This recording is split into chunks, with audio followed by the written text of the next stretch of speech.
страновой СКК и на средства глобального фонда.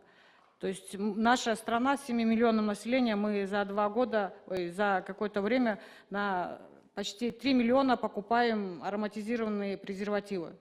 То есть нужно все-таки взять под контроль работу. Я бы пожелала, чтобы вы сами были председателем СКК и взяли эту работу под свой контроль.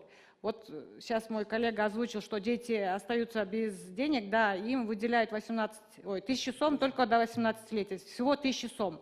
А мы получаем раз в 3 года 29 миллионов для борьбы с этими 2 глобальными инфекциями. Но эти дети не получают ни одного тына из этих денег. То есть с 29 миллионов дети, зараженные парентеральным путем, не вертикальным, они не получают ни одного тына.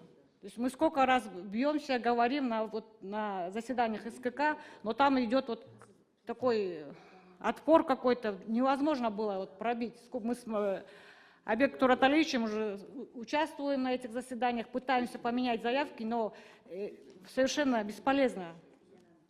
Вы должны взять под свой контроль. Я вам скину заявку странового комитета, вы посмотрите, вы просто придете в ужас. Мы 900 тысяч отдаем на закупку презервативов, там 200-300 тысяч долларов на любриканты.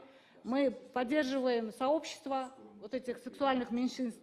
То есть деньги уходят туда. А вот эти дети, которые действительно нуждаются, и уже им всем больше 18 лет, то есть они остаются без поддержки государства, абсолютно без поддержки. Из этих денег, из 29 миллионов, обязательно должны быть деньги выделены этим детям. Их становится с каждым годом больше.